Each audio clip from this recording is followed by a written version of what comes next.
Today in Nerd History! In a series as truly epic as One Piece, it can be hard to pick favorite scenes. There are hundreds of episodes jam-packed with action, humor, and adventure, but sometimes scenes that leave the biggest impressions are the ones that break your heart. So strap on your straw hats because it's time for the 5 most heartbreaking scenes in One Piece. Number 5. Luffy loses his brother right after rescuing him. Few relationships in One Piece hit harder than that of Luffy and his adopted brother, Port Ghastie Ace. From the pair growing up together in Fuchsia Village, where they dreamed of one day being pirates, to meeting up years later during the Alabasta arc. But those good times, they couldn't last forever. And when they end, oh, they end hard.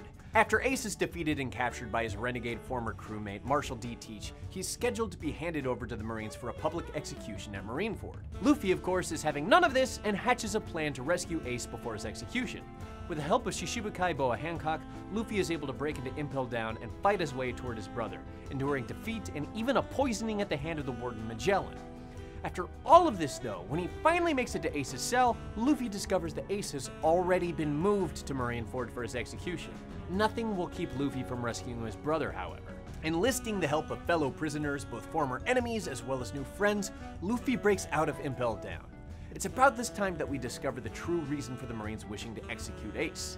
He is the son of Gold D. Roger, the Pirate King himself, and the Marines think that eliminating all traces of his lineage will help to break the spirit of pirates worldwide. Unlucky for the Marines, Whitebeard and his crew make it to Marineford and an all-out brawl breaks out in the effort to rescue Ace. Amidst the fracas, Ace and Luffy do battle with the Marine Admiral Akainu, and things don't go their way, to say the least. Just as Akainu is about to deal a death blow to Luffy, Ace jumps in the way of the attack to block it, saving his life. Dying in his brother's arms, Ace thanks Luffy, Whitebeard, and the crewmates for giving him a reason to live. After all this time trying to save Ace, it's actually Ace who saves Luffy. Ace's death permanently changes Luffy, as one would expect, and it breaks his will. But as time goes on, Luffy uses this heartbreak as motivation to train to be stronger than ever before. He even creates a new attack, Red Hawk, as a tribute to Ace. In this way, the brothers are united forever.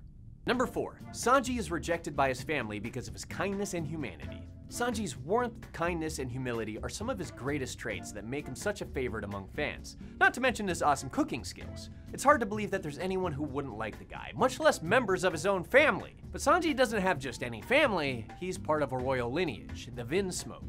And the family Vinsmoke is probably best known for their father Judge scientifically enhancing his children to be superhuman at birth and then rigorously training them from a young age. You know, normal family stuff.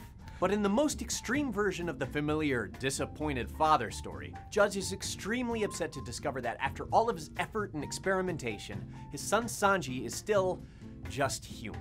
In a family where humanity is seen as weakness, nothing could be worse for Sanji. His own father hates him, his brothers mock him, and he's viciously attacked because he's a disgrace to the family. Luckily for Sanji, his sister Reiju retains some humanity herself and shows him compassion. She helped him with his wounds, but she couldn't help him with what would come next. Judge becoming so disgusted, embarrassed even, by his son, that he decided he would erase Sanji from existence. Going full man in the iron mask on the boy, Judge locks Sanji away in the basement cell with a metal mask affixed over his face, and then holds a public funeral.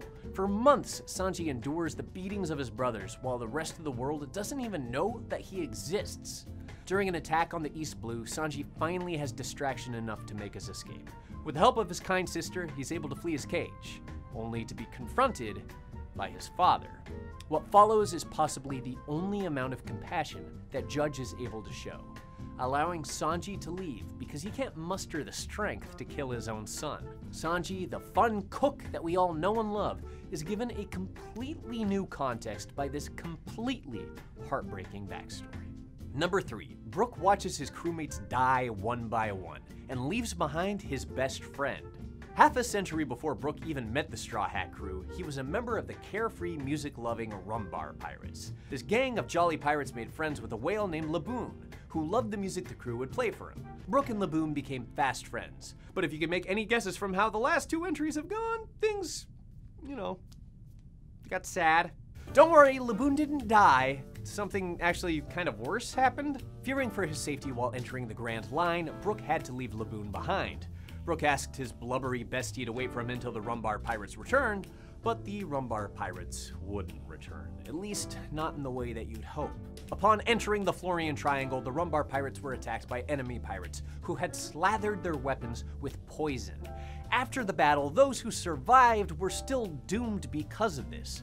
Brooke had eaten the devil fruit Yomi Yomi Nomi, which would allow him to return from death, but the others were not so lucky. The crew gathered to play music together one last time, recording it to a shell Brooke would eventually be able to return to Laboon.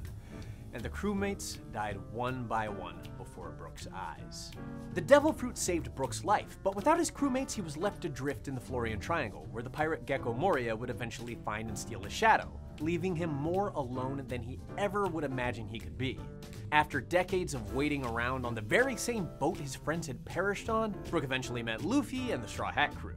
He even reclaimed his shadow from Gecko Moria, but he's left with one final solemn duty: to eventually return to Laboon, long since abandoned, with the recording of his long-dead crewmates. Number 2, Law loses everything that he loves. If that wasn't enough loss for you, well, yikes for one, but for two, get ready. Trafalgar Law's story is even harsher. Law was born in Flavance, a country that was known for its rich resources of a white ore called amber lead. Law was a student of medicine, much like his doctor parents, but the entire economy of Flavance depended on the mining of amber lead. Unfortunately, the same resource that made the nation rich and prosperous was slowly killing them. Even Law contracts this poisonous disease from the amber lead as a child, and isn't expected to live into his adult years. His sister has it worse, contracting an advanced form of the disease that begins killing her much quicker. Although the government and the royal family know that this is going on, they keep it secret from the public.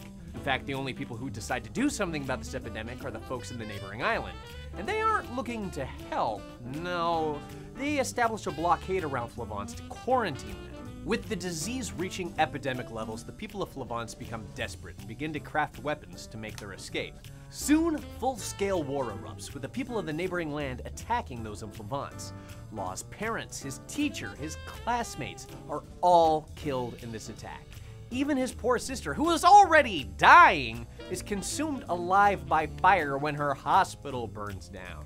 Miraculously, Law manages to escape after meeting the pirate Doflamingo, but he doesn't make it out unscathed. He suffers a complete breakdown because of this, which is understandable, Law, buddy, I get it. Somehow, this still isn't enough tragedy for the guy, though. There's one final twist to the knife. Doflamingo's brother Corazon becomes fast friends with Law, and they develop quite a bond, to the point even that Corazon steals the devil fruit from Doflamingo in order to cure Law of his disease. Naturally, Doflamingo isn't very happy about this, and he slays Corazon in front of Law's eyes. Just when Law has lost everything, his family, his friends, his entire home country, he loses the only remaining thing that means anything to him. Yeah, can you believe that we still have one more entry to go? Because I can't. Here we go. Number 1, the Straw Hats say goodbye to their first ship.